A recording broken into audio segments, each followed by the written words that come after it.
Hussein Obama, the first post-American president of the United States, has made a staggering strategic decision. He chose to continue buying oil from OPEC countries instead of Canada.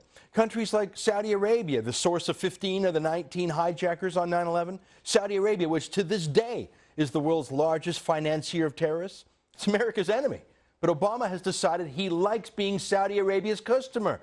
There's something creepy about Obama and Saudi Arabia. I mean, look at him bowing to the king of Saudi Arabia. Americans aren't like Canadians. They're not a monarchy. They bow to no one. They don't have a queen, let alone a foreign king. A deep, servile bow.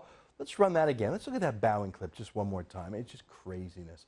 Obama thought that by bowing to the Saudi king, maybe Arabia would love America more. Well, they don't. Obama's actually more despised in the Middle East, according to public opinion polls, than George W. Bush was. But Obama's decision today to buy oil from OPEC instead of to approve the Keystone XL pipeline is an especially big win for Hugo Chavez of Venezuela. Venezuela, the great ally of Iran. Venezuela, where Chavez has shut down opposition newspapers and radio and TV stations, where he has crushed labor unions and attacked Aboriginal groups. Venezuela, another enemy of America. You see, Venezuela sells an enormous amount of oil to the United States, about 800,000 barrels a day. At $100 a barrel, that's $80 million a day. That's about $30 billion a year that America pays to its greatest enemy in the Western Hemisphere. Here's the thing. Venezuela's oil is shipped in by tanker ship to the Gulf Coast of Texas. It's heavy oil, by the way, which means that its carbon footprint is among the highest of any oil sources in the world. It has a higher carbon footprint per barrel even than Canadian oil sands oil. But the Keystone XL pipeline that was proposed would have added about 700,000 barrels a day in capacity, bringing oil from Canada's oil sands and the Bakken Formation in North Dakota and Saskatchewan all the way down to those same Texas refineries. In other words, the Keystone XL pipeline was a very specific challenge to one of OPEC's bullies, a direct substitute for Venezuelan oil. So this isn't some abstract question about ethical oil versus conflict oil. This isn't an academic debate or a political talking point. This is a very specific, real-world decision. Today, Barack Obama made the decision. Who does Obama want to get its oil from, Canada or Venezuela? Well, he chose Venezuela by saying no to the Keystone XL pipeline. He chose Venezuela over Canada. He chose America's enemies over America's closest friend and ally. He chose the human rights violator, Chavez, over the world's gentlest country, Canada. Look at how chummy Obama is with Chavez. Look at them hug, for crying out loud. They give high fives to each other. That's how Obama treats an enemy of America. It's unthinkable that Obama would show such affection and personal rapport for Canada's leader, the democratically elected Stephen Harper. Obama treats his friends like his enemies, and he treats his enemies like his friends. And now he just made a decision to give Venezuela unfettered access to U.S. oil markets for the foreseeable future. Of course he did. Now, when Obama was running for president back in 2008, he promised he would do the opposite because he was trying to win votes from, Americans. He wasn't sucking up to foreign dictators yet. He hadn't high-fived Chavez yet. He hadn't bowed to the Saudi king yet. Here's Obama promising to get off of Middle East and Venezuelan oil when he was running for president. Look at this. So if I'm president, I'm immediately going to direct the full resource of the federal government and the full energy of the private sector to a single overarching goal. In 10 years' time, we are going to eliminate the need for oil from the entire Middle East and Venezuela. We're going to just eliminate it in 10 years' time.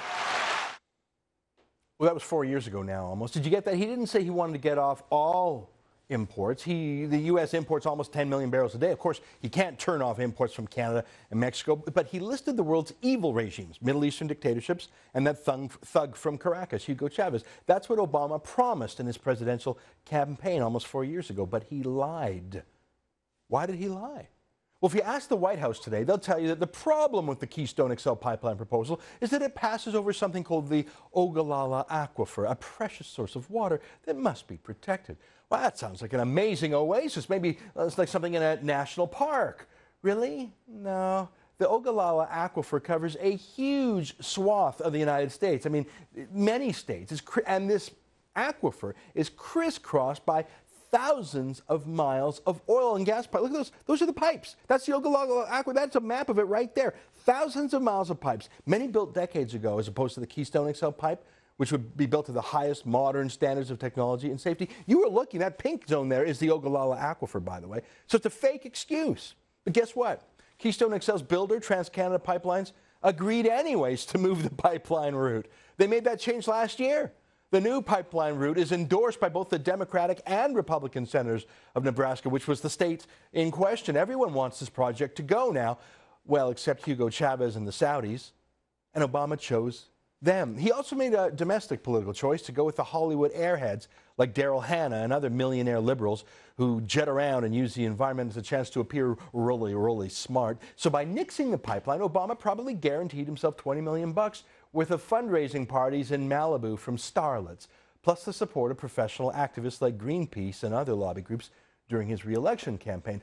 And all those pipeline construction jobs, those men who are now going to be leaning on shovels, well, they're in states that were going to vote Republican anyways. I mean, Nebraska, so, I mean, who cares about them? Obama has made his choice. He has chosen to side with America's enemies against America's friend, to side with celebrity airheads instead of Americans in flyover country, desperate for work in a massive infrastructure project that didn't need any BS taxpayer stimulus money to build. It was shovel-ready now. Obama made his choice. Fine. So now let's make ours. Obama made a decision that was not in America's interest, and he may pay for that in the election later this year. I hope he does. But whether or not it was in the U.S. interest is ultimately up to U.S. voters to decide. It's clear his decision was not in the Canadian interest, though. So let's start looking out for ourselves a bit, okay? I mean, let's look out for our jobs and our economy and our national sovereignty. Right now, 100% of our oil exports go down to the U.S., about 2.2 million barrels of oil a day. Now, that's great. But now Obama's saying no to a new pipeline and yes to our competitors. I mean, it's only common sense that we would build a pipeline to the West Coast now to sell oil by tanker ship to Asia, to Japan, India, Korea, Taiwan. Those countries together import more oil than the U.S. does. And in China, and in that country, it's by far the biggest market in the world, Asia is.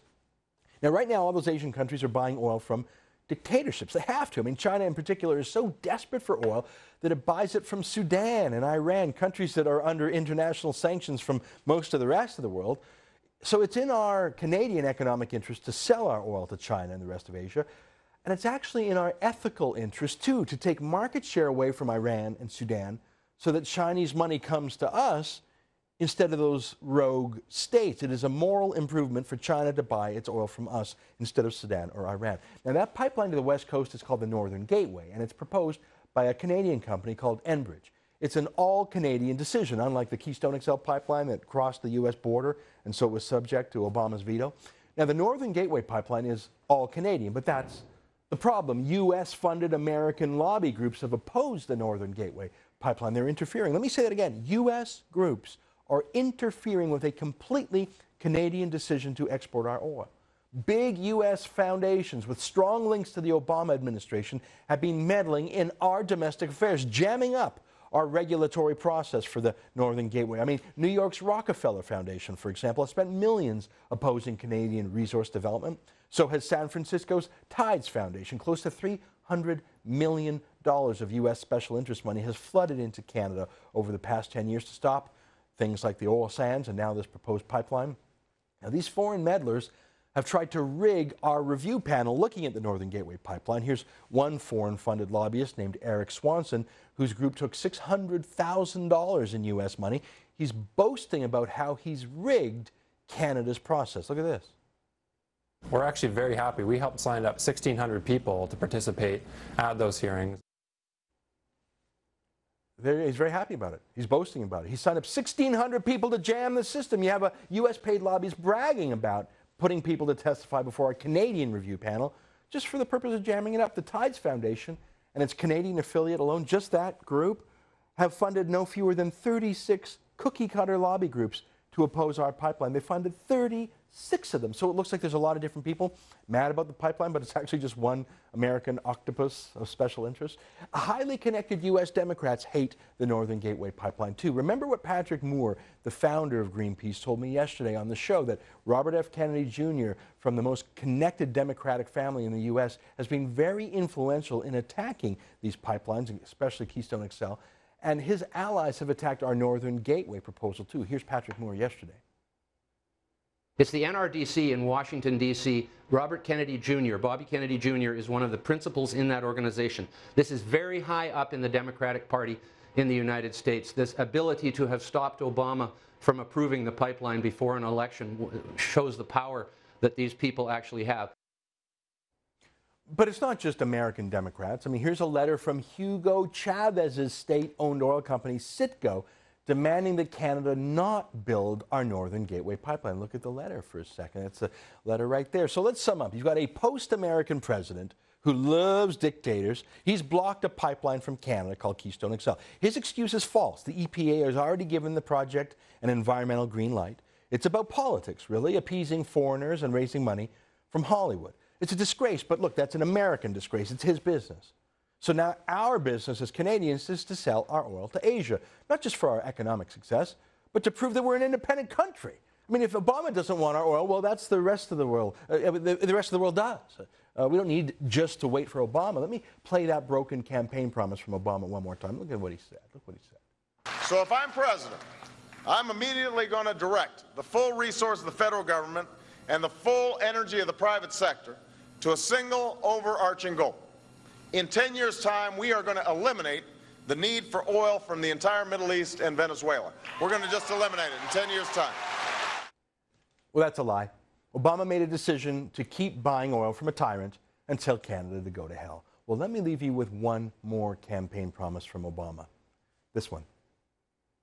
We are 5 days away from fundamentally transforming the United States of America. That's true. Obama promised to fundamentally transform America.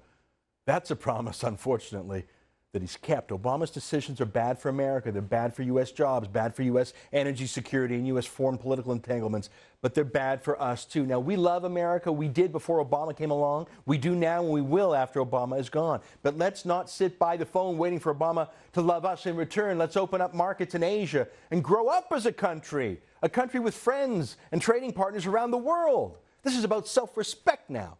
And you know what? It'll make America respect us more, too.